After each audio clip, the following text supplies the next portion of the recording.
Irmãos, a paz do Senhor Jesus Cristo, estamos aqui retomando aí a nossa reflexão, meditação, estudo do capítulo de número 3 agora que nós iremos então estudar. Então já quero convidar você para pegar a sua Bíblia e para que juntos nós venhamos então estar aí estudando o capítulo de número 3. Nós temos como propósito aí estudar aí o livro, né, de Jó. Já temos estudado bastante capítulos e agora hoje nós iremos para o capítulo de número 3. Eu quero convidar você para nos acompanhar aí, tá certo? O capítulo de número 3, ele é um capítulo muito interessante porque vai nos mostrar, parece que o lado de dentro de Jó, né? Não simplesmente a sua pele, mas parece que nos dá a sensação, lendo esse capítulo, de que nós podemos ver aí a alma, né, do patriarca Jó. Bem importante nós frisarmos aqui que às vezes quando falamos aí de Jó, pelo menos eu já tive essa sensação de que Jó passou por tudo sem queixar, sem falar alguma coisa nesse sentido. E quando nós estudamos aí o livro, né, de Jó, o livro no seu todo, nós veremos que as coisas não foram bem assim. E principalmente quando nós lemos o capítulo de número 3. Então esse é um capítulo que nós iremos agora parar um pouquinho aqui para meditar. Por quê? Porque nós veremos aqui que no capítulo de número 1, capítulos que antecedem esse capítulo, por exemplo, capítulo de número 1, nós veremos Jó, mesmo diante de tanto sofrimento, perdeu parte da sua família, seus filhos, perdeu servos, ajudantes, perdeu sua riqueza. Mesmo assim, a Bíblia vai dizer que Jó adorou a Deus, né, e não murmurou diante daquela situação, não teve falta alguma diante de tudo aquilo que ele perdeu, que ele vivenciou, né? O capítulo de número 2 também não será diferente. Nós veremos ali mais uma vez Jó agora sofrendo fisicamente, né? E na sua saúde, o seu corpo sendo tomado aí por uma enfermidade satânica, maligna. E mesmo diante daquele sofrimento, Jó também adora a Deus. A sua esposa chega diante dele e o questiona a sua integridade, né? E ele diz para ela que ela fala como uma louca, né? Que receberia apenas a parte boa do que Deus tem, né? Então Jó entende que mais do que os bens, o que o levava a adorar a Deus não era o que Deus dava para ele, mas o que ele conhecia de Deus. Bem verdade que ao longo aí nós veremos que ele vai dizer que o conhecimento dele ainda foi um pouco limitado, que essa situação toda vivenciada por ele vai trazer aí uma ótica ainda mais profunda a respeito de Deus, né? Mas quando nós chegamos aqui no capítulo de número 3, nós veremos que é completamente diferente dos dois capítulos anteriores. Se no capítulo 1 e 2 Jó parece um gigante, Jó parece um herói da fé, nós veremos o quanto que a Bíblia ela é maravilhosa. Por quê? Porque a Bíblia ela não vai em nenhum momento, quando nós estudamos os seus personagens aqui, ocultar pecado, ela não vai ocultar falha dos seus personagens, como temos, né, o pecado de Davi, né, temos a negação de Pedro dentro da Bíblia. Isso é fantástico dentro da Bíblia, porque ela poderia pintar aí os seus personagens de uma maneira perfeita, né, como se não houvesse falha alguma, mas não é isso, né, que o inspirador da palavra de Deus ele faz. Pelo contrário, e esse capítulo nós veremos a crise aí que Jó, né, ele vivenciou. Então, o capítulo de número 3, ele do versículo de número 2 ao versículo de número 10, nós já veremos aqui Jó amaldiçoando aí o dia do seu nascimento. Imagine isso, né? O versículo de número 1 já diz assim: depois disso Jó abriu a boca e amaldiçoou o dia do seu nascimento. Ou seja, nesse capítulo aqui, nós veremos o que a dor de Jó teve o poder de fazer com ele. Observe que já veremos aqui essa dor, esse sofrimento em que Jó está vivenciando, e como eu disse, parece que no capítulo 3 nós penetramos dentro da alma do patriarca e conseguimos ver como ele está por dentro. Aqui nós veremos então que essa dor vai levar Jó a amaldiçoar aí o seu nascimento, né? E também aí a noite da sua concepção, que simboliza a sua chegada no mundo, né? Que dentro da sua visão é isso que irá culminar com o seu sofrimento, ele ter chegado no mundo, ele ter vindo ao mundo. No versículo de número 3 diz assim: pereça o dia do meu nascimento, e a noite em que se disse, nasceu um menino. Transforme-se aquele dia em trevas, e Deus lá do alto não se importe com ele, não resplandeça luz sobre ele. Chama-no de volta às trevas e à mais densa escuridão.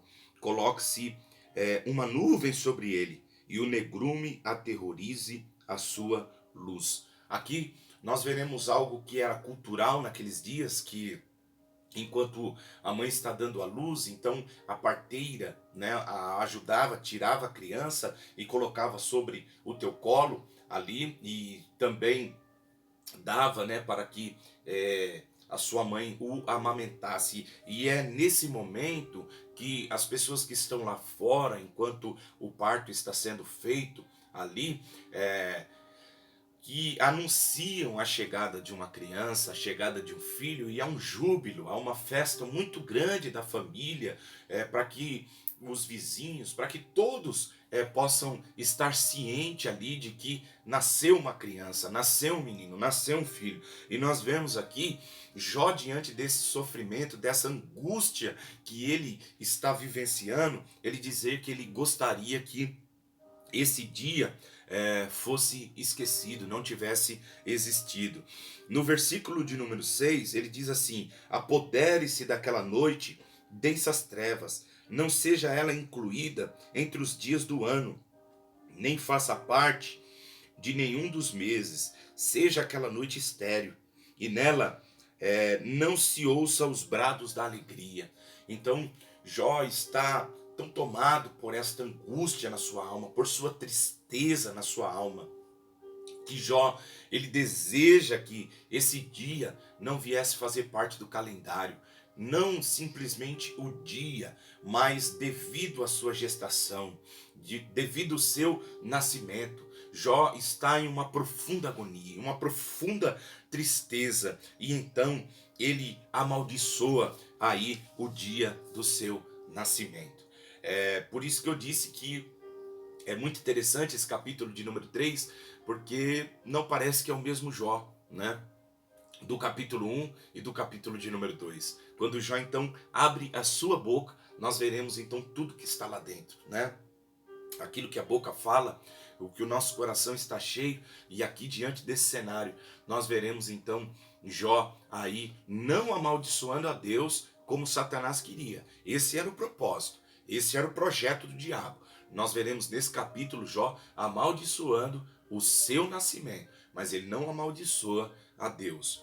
No versículo de número 8, diante desse desejo de Jó aí de não ter nascido, ou de amaldiçoar, né, o dia do seu nascimento, nós veremos aqui algo que desperta aí dentro da interpretação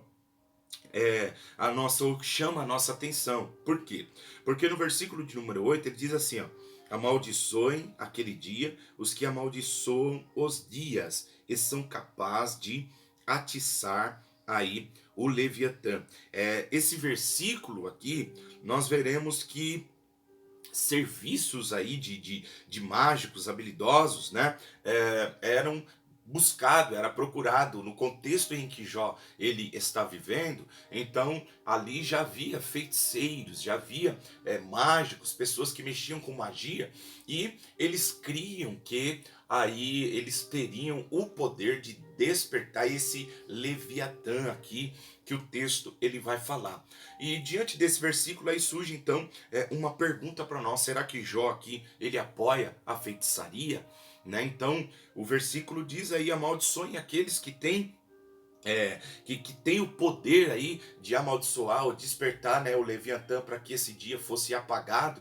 Mais para frente veremos o porquê que ele diz isso, porque dentro dessa mitologia havia aí um entendimento de que esse possível aqui animal de 7 cabeças tinha o poder de engolir a lua, de engolir as estrelas. Então diante disso sumiria, né, esse dia do calendário. Então por isso que Jó ele fala isso. E é interessante nós pensarmos aqui que Jó ele não defende aqui a feitiçaria. Por quê?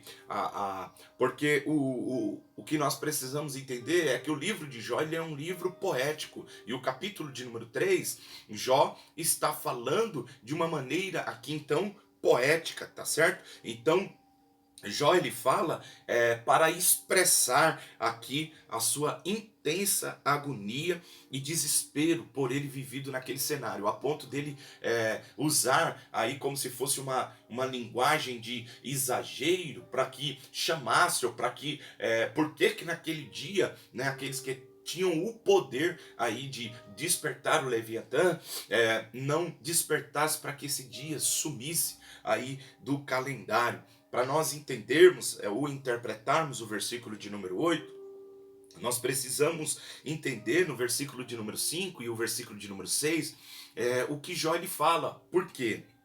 No versículo 5 e 6 diz assim: chame-no de volta às trevas, às mais densas escuridão. Coloque-se uma nuvem sobre ele e o negrume aterrorize a sua luz. Apoderem-se daquela noite densas trevas. Não seja ela incluída entre os dias do ano, nem faça parte de nenhum dos meses. O que nós veremos aqui nesse versículo é que Jó, ele deseja que a noite, né, em que ele nasceu fosse anulada. E nós veremos dentro desse versículo que Jó, ele tem o desejo aqui de uma retrospectiva, né? Para que ele pudesse voltar nesse dia e esse dia então fosse apagado. Nós veremos que é algo impossível, né? Ou seja, então verdadeiramente isso aqui faz parte aí de um poema, né? Algo poético, algo em que Jó ele descreve aqui a sua aflição.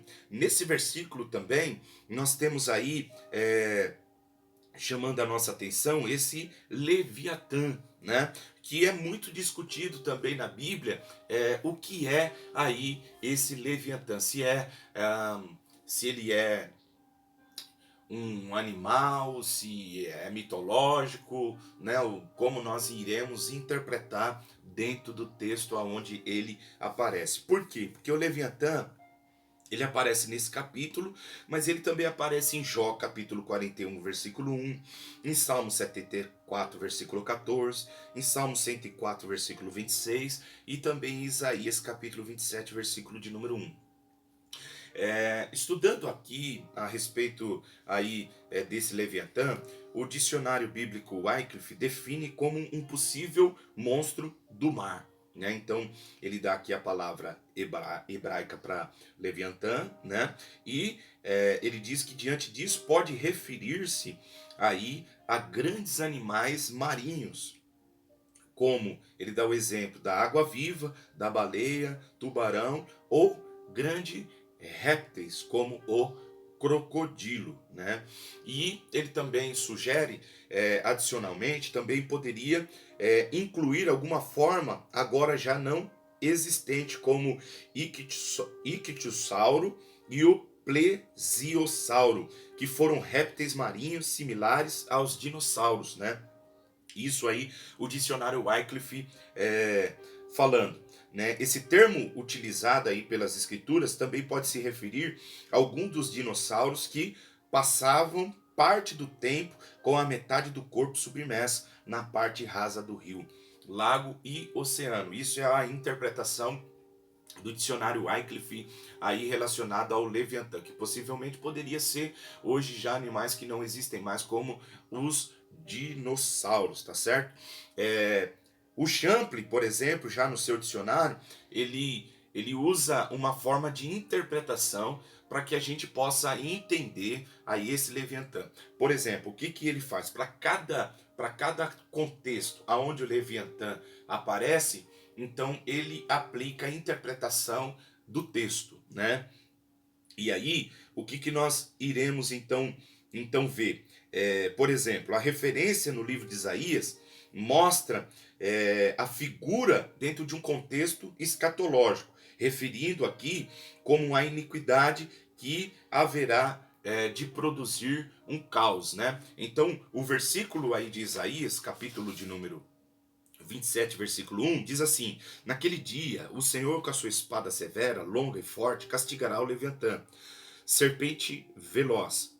O Leviatã, serpente tortuosa, matará no mar a serpente aquática. Aqui, a interpretação, ela se dá na visão de Champlin, simbólica, falando mediante essa mitologia que apresentava, então, aí esse animal, né, como um animal muito grande marinho, com 7 cabeças, que tinha o poder aí de engolir o sol, a estrela, né, a lua, e representava naqueles dias então o poder, né, diante ali desse contexto. Então Deus vencendo todo esse poder, como também alguns apontam para Satanás, fazendo uma alusão ao poder de Satanás diante aí de um governo de caos, né? E Deus vem com a sua espada. Já no capítulo de número 41,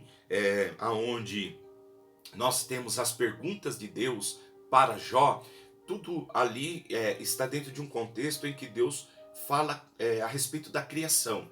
Ele faz perguntas relacionadas à criação para Jó. Então, do versículo 1 ao versículo de número 34, nós já veremos aqui o Champlin, ele já compara com um crocodilo. E aí ele diz que ainda que não dê para explicar o uso dessa palavra em toda a sua plenitude, né? Então não dá para nós determinarmos exatamente, né, aí em sua plenitude o uso dessa palavra.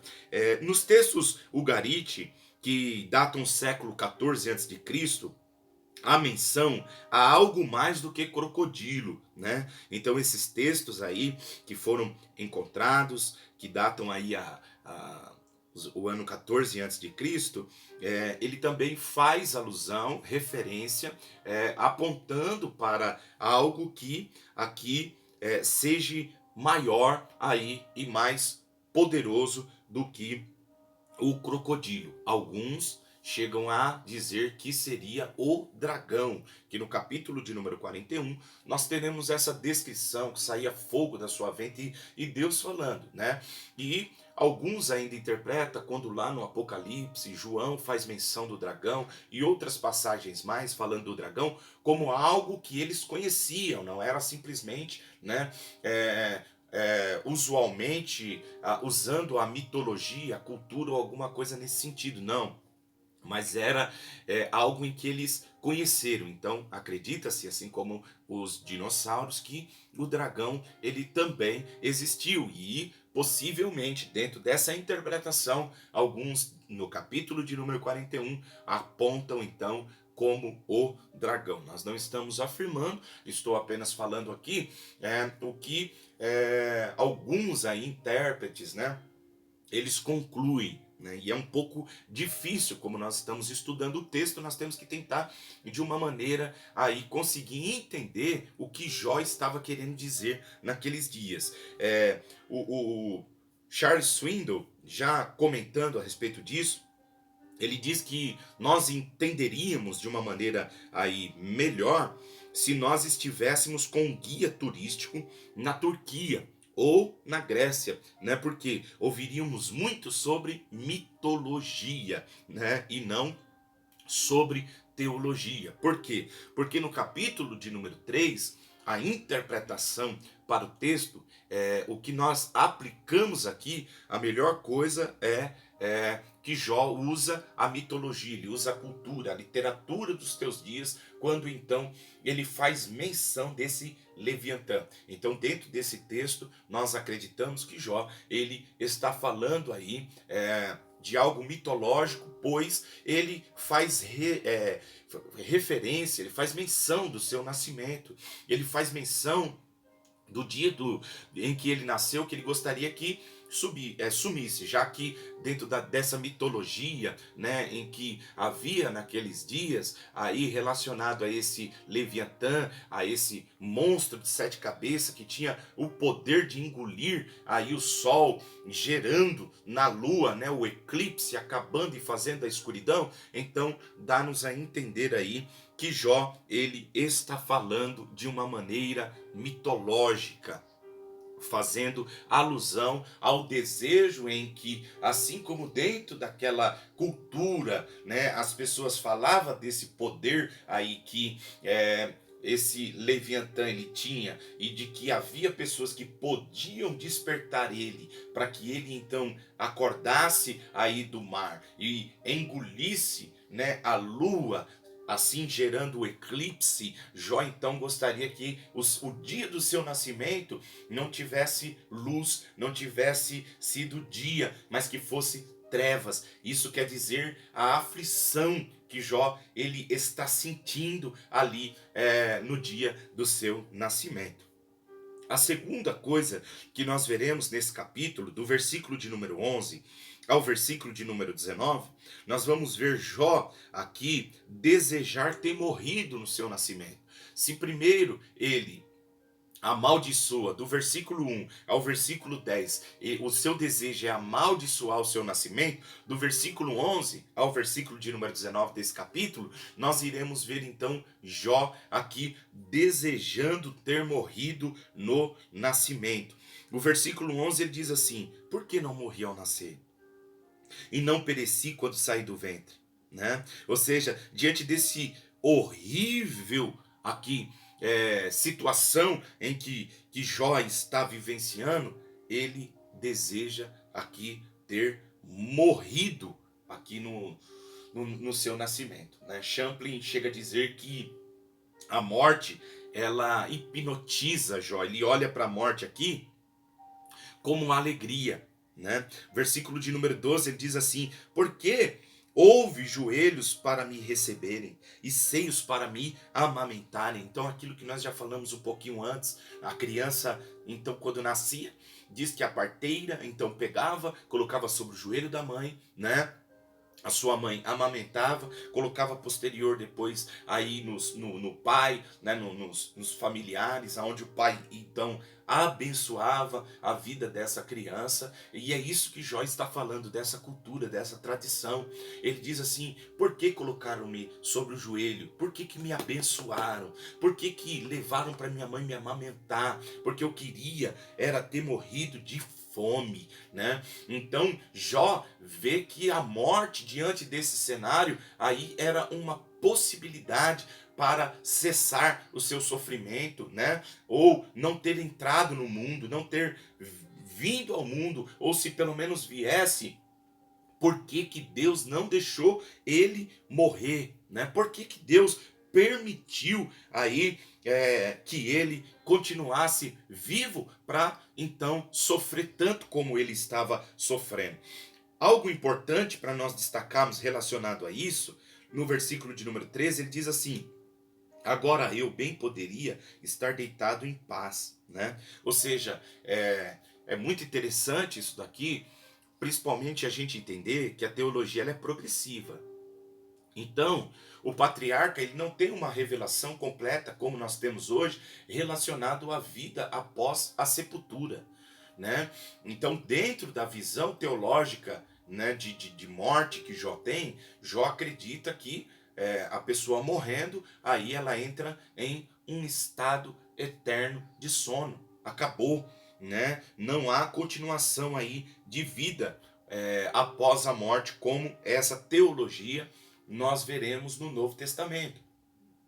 Essa teologia dos hebreus relacionada após sepultura, a alma, nós só iremos encontrar no início aí um pouquinho no livro de Salmos e nos profetas, e mesmo assim ainda elas não são claramente defendidas. Então é muito importante a gente entender isso, principalmente quando nós estamos estudando, né, interpretação de texto. Por quê? Porque não seria correto em uma interpretação nós pegarmos essa fala de Jó, esse desejo que Jó tem diante desse cenário de morrer, olhando para a morte aí como um cessar do sofrimento, e aplicar isso em uma teologia falando que depois da morte a pessoa está aí em um constante estado aí de sono, né, sem saber de nada, dormindo eternamente, ou o aniquilanismo, né, uma doutrina aí em que algumas seitas acreditam. Por quê? Nós precisamos entender que naqueles dias ali, essa teologia que nós temos hoje no Novo Testamento, ela não era tão clara como é hoje. Então, o que nós precisamos entender para nós interpretarmos corretamente o que Jó está falando? Na cabeça do patriarca, ele acredita que a morte daria fim, né, ao seu sofrimento. Por quê? Porque ele diz ali: eu estaria em sono, né, num constante sono e em paz, né? Mas quando nós pegamos aí a teologia do Novo Testamento relacionado, né, ao homem, a sua a divisão do homem dentro da sua estrutura, da formação do homem, nós veremos dentro da Bíblia aí pelo menos duas interpretações que nós não podemos dizer que elas estão erradas, que é a dicotomia, né, e a tricotomia. Então, eu creio na tricotomia, como Paulo diz: espírito, alma e corpo. E cada uma dessas partes dividida, nós veremos dentro da Bíblia o tratamento com cada uma delas, né?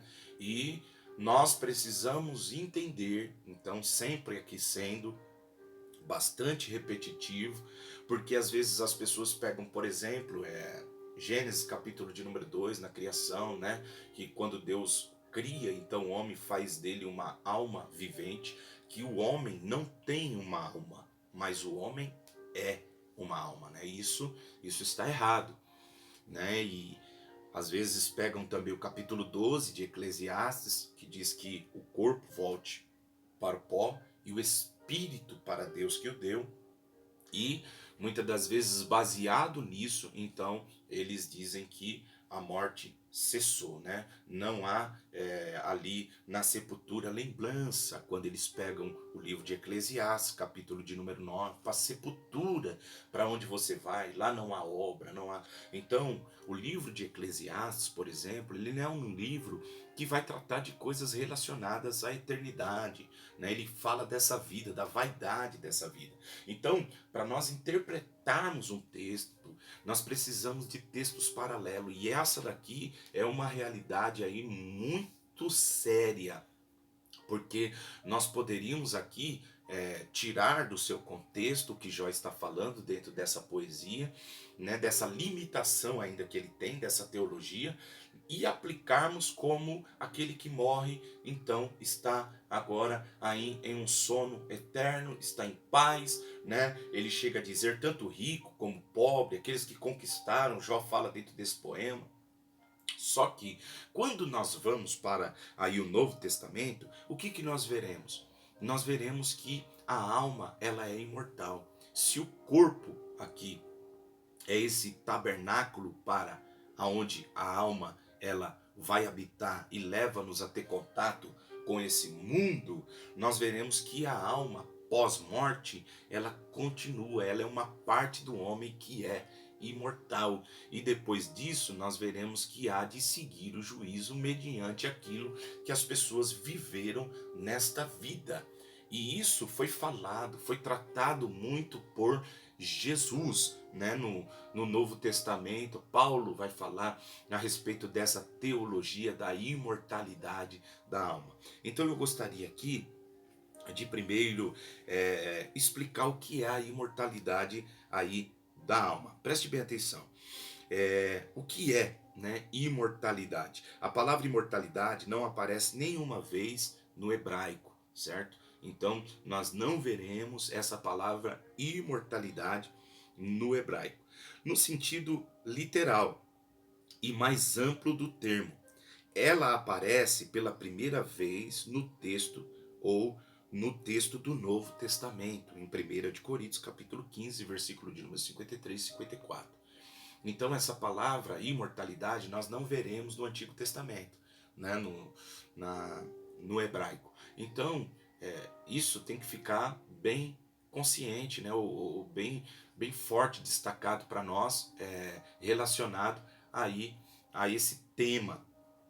O pastor Elias aí Soares, no seu livro Perguntas Difíceis de Responder, ele fala a respeito desse vocábulo, dessa palavra aí, imortalidade, que nós iremos encontrar dentro de 1 aos Coríntios, capítulo de número 53 e 54, quando fala do, do, do, da transformação que o corpo do justo vai passar, que o que é mortal vai se revestir de imortalidade, o que é corruptível se revestirá de incorruptibilidade, né? O texto vai dizer. Aí o pastor Elias Soares, no seu livro, ele explica o vocábulo grego dessa palavra. Ele diz assim, ó, o vocábulo grego para imortalidade é atanásia, né? Imortalidade.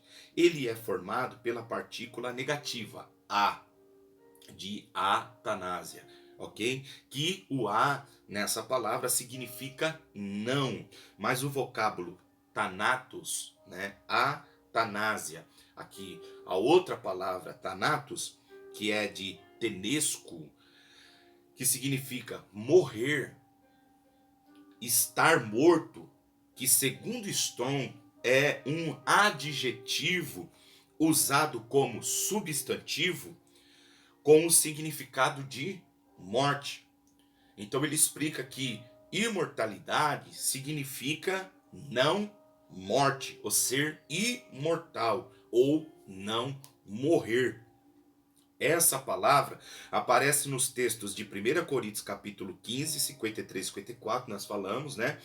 Em relação aí aos salvos que receberão seu corpo glorificado, Paulo fala disso, né? E também em 1 Timóteo capítulo 6, versículo de número 16, falando a respeito de Deus, que é essencialmente aí imortal e que possui a imortalidade eterna em si mesmo. O pastor trabalha esse tema na página 56 do seu livro Perguntas Difíceis de Responder, falando sobre a imortalidade da alma, né, e o estado intermediário depois da morte. Ele trabalha aí de uma maneira maravilhosa esse tema. No Novo Testamento há várias passagens bíblicas que vão nos mostrar a imortalidade da alma. Então eu gostaria de passar aqui algumas referências bíblicas relacionadas a esse tema, coisa que Jó naqueles dias ele não tinha aí consciência. Mateus capítulo 10, versículo 28, Mateus 22, 32, Lucas 16, do 19 ao 31, Lucas 23, 43, 46, Atos dos Apóstolos, capítulo 7, versículo 59, Filipenses 1, capítulo 23, 1 Tessalonicenses, capítulo 4, versículo 14, Tiago 2, versículo 26 e Apocalipse, capítulo de número 6, versículo de número 9 e versículo de número 11. Então, Jó, ele, como Champlin disse, ele está hipnotizado pela morte, porque dentro da sua cosmovisão relacionado aí à morte ou à vida pós-morte, ele não tem a teologia ainda de Jó, a consciência que Jó tem é que a pessoa morre e ali, né, ela não continua, ela dorme em paz, um sono profundo, mas nós vemos que não tem como, então nós estamos defendendo aí essa teologia, já que dentro de uma boa hermenêutica de um texto, né? Os exegetas dizem que nós precisamos aí usar textos de referências, passagens bíblicas aí que são paralelas a um tema para nós definirmos. Não podemos unicamente ali usar aquele texto e chegar, mas precisamos aí de outros textos paralelos, de outras passagens para nós definirmos aí uma doutrina. E uma coisa que é muito importante também que eu aprendi e eu gostaria de dividir com vocês relacionado à doutrina é que nós precisamos entender que Jesus precisa ter falado, né? Os apóstolos também e Paulo em suas epístolas, em suas cartas também tem defendido. Então, uma teologia ou uma doutrina bíblica, ela precisa pelo menos dessas três coisas, né?